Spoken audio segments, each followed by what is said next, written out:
Okay, that ends us here. Before you take your lunch, I'm just going to say that you guys are the editor of the school's newspaper. Now, first thing you gotta do is find an interesting story of MONHS, okay?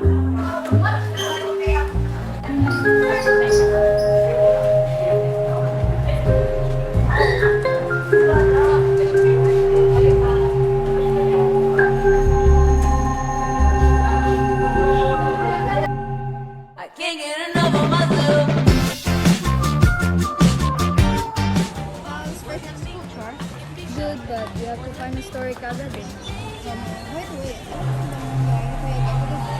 Saan dun? The one who passed the back gate. He's dead. Well, it's not that nice though. Hey, what you guys doing? Nagkwekwentuhan, duh!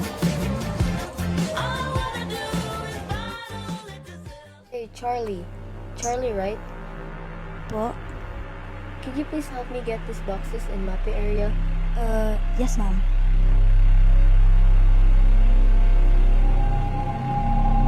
Oh shoot, I forgot my wallet. Can you please put those boxes in there?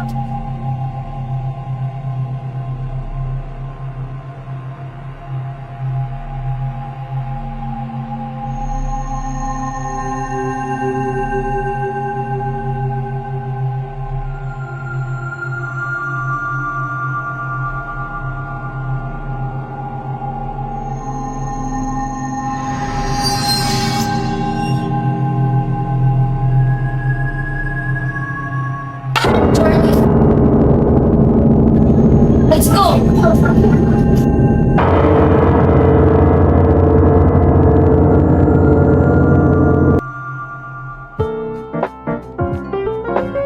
Uy, Char, Hoy, saan galing yan? I-delete mo nga yan! ano? Ang cute-cute mo nga eh.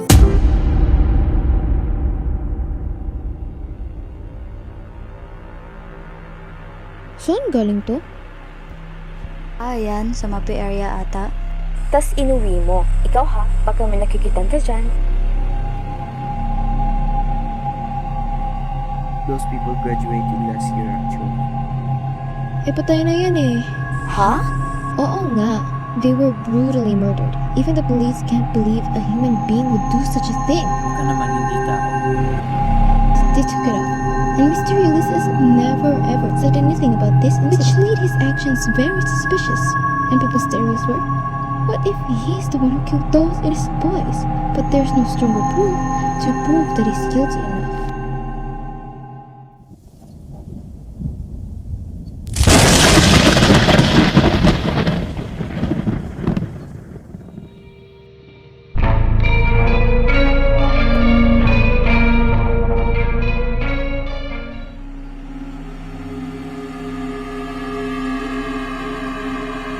I had to wear this cream last night. Bakit? I don't wanna talk about it anymore. But I found in my dad's office.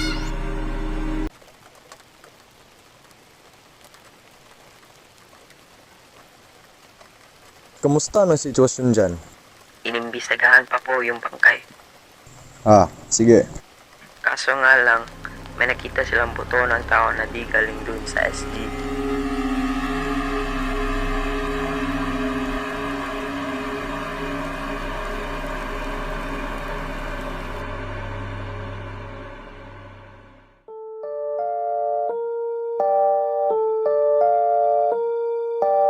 So, pinatay sila isang security guard ng mag-isa? I don't believe it. I don't believe it either. Wala namang matinding ebidensya. The only thing he had was a knife na may dugo pa. at inilagay sa isang ziploc bag and told the police he did it. Who would even claim something he didn't even do? Now that's a good question. Why? He obviously did it for the money. Sino kaya ang problema niya? Wait, that's so similar to Mr. Ulysses' picture.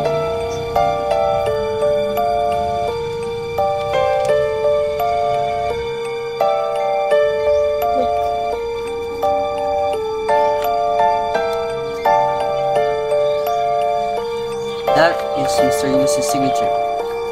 Why would he even give him such money?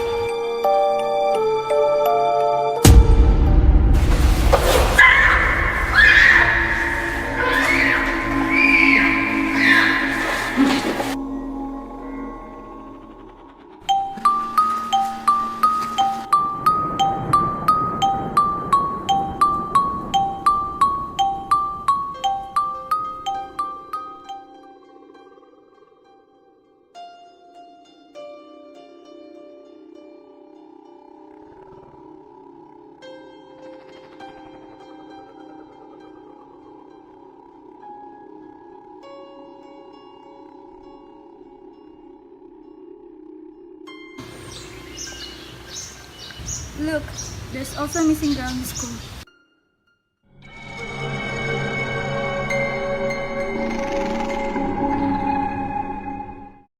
So do you think that Mr. Ulysses is involved in this? I could never imagine he could do such a thing. Di mo ba namamalayan? Napaka-weird niya kaya. Baka nga siya yung pumatay eh. Ba't di na lang kaya kayo pumasok sa office niya? Malay nyo, baka may mahanap kayo dun. You have the most stupidest idea ever. You think that would be easy? Bakit hindi? Pero paano kung mahuli tayo? I'm telling you, it's not a good idea. Mr. Clifford usually go out of his office at 12, so it means we still have much time to sneak in there. Told you it wasn't a stupid idea. Ever. So, sino pupunta doon? Me. Let's go there though. I'll come too since it was my stupid idea. Okay.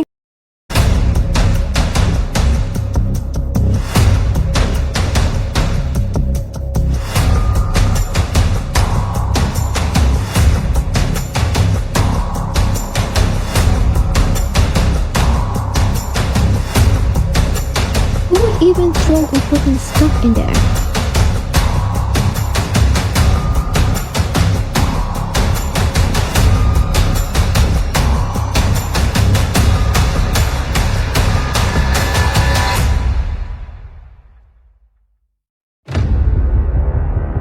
What are you two kids doing here?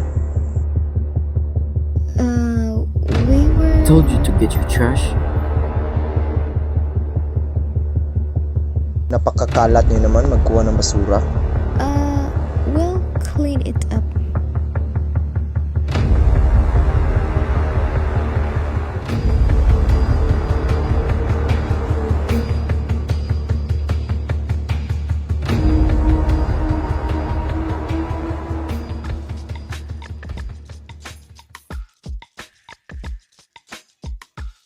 You've gotta see this. Hindi ba natin sila aantayin? They're not here.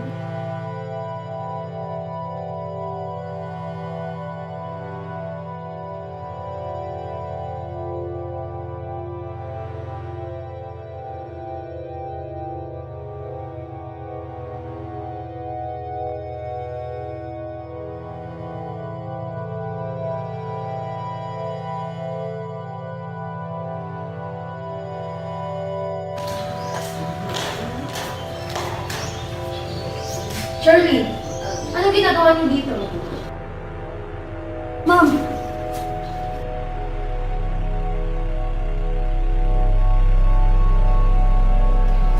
Where did you get this from? We took it from Mr. Ulysses. You went through his stuff? Kinda. We were curious about the deaths happening here in our school, especially the SS death. You guys know about it? It all started when Charlie found out a picture of Whites who actually died last year. And about the SS case, we have to find out why did he took the money and kill those boys. He didn't kill them. The check was never about killing the boys. It's about keeping his mouth shut. Sorry, what? How would you know that? It's because I'm his wife. What? By the time I found out, I transferred here, trying to find the truth about the case he's claiming to be the killer. But since you've already made this far, here I am. Oh my gosh. Were you the one who put the picture in the box? That you asked me to bring at the Mapi area? I don't remember anything about the picture, but I do remember everything inside the box. They're just archives from students last year. The boys died last year. Which means we could find more info about boys and how they're related to Mr. Ulysses. That made him shoot the security guard by paying him money.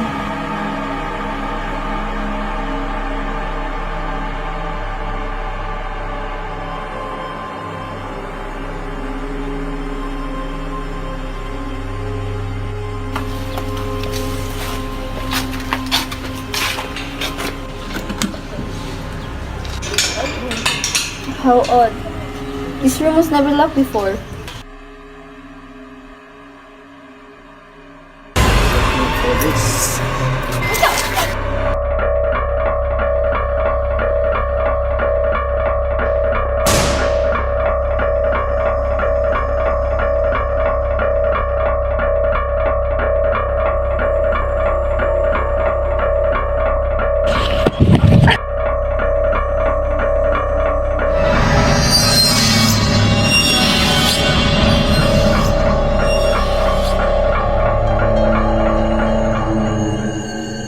Malugod ko pinagkapang-imbitasyon na akala ko ikakasaya ako buong buhay. Nag-antay ako ng matagal. Ngunit ang kapalaran ay hindi ko mawari. May mga lalaking pilit na ako hinahatak na sumama sa kanila.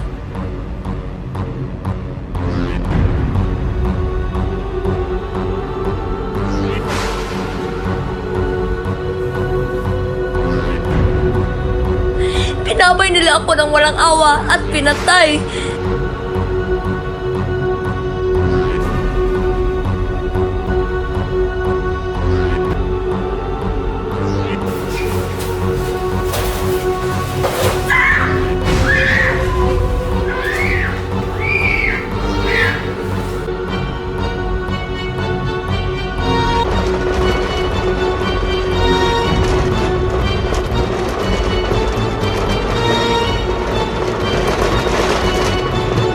Sa apoy nila ako itinapon. Sa apoy din ako sasanib. Saan galing tong usok na to? At anak ba yan ni Ulysses? Saku, ano ko yung ginawa ng mga batang to sa babaeng ito? Susumbong ba ako?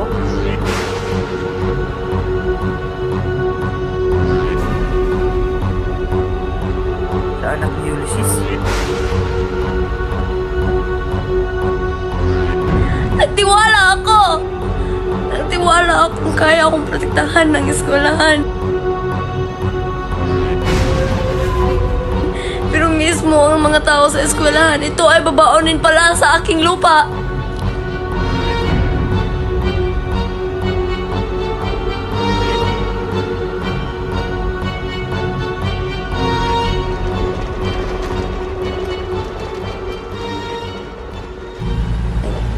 Papatayin ko kayong lahat! Papatayin ko.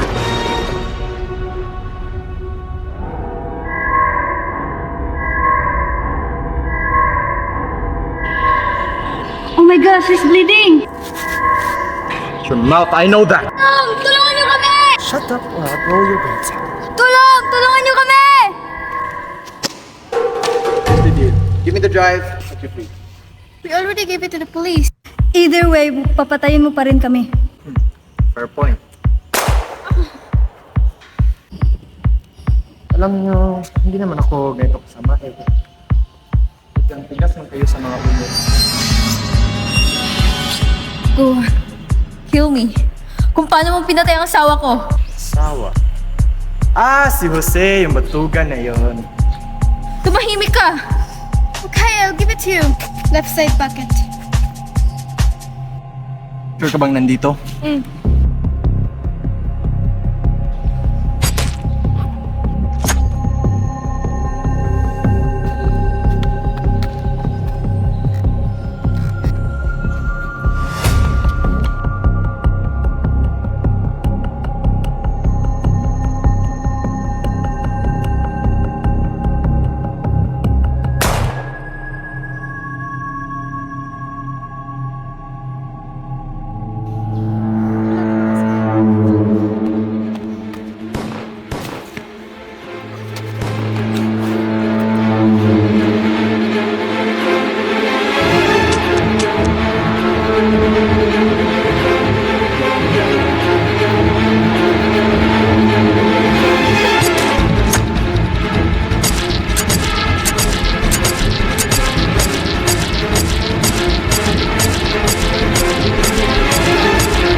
My bad intentions for your body's eating me alive. Your eyes are tempting me to take you to the darker side. Under your spell, you're a cold heart killer, and you know all the things you do it well. But you're waking up the beast, better pray it don't come real.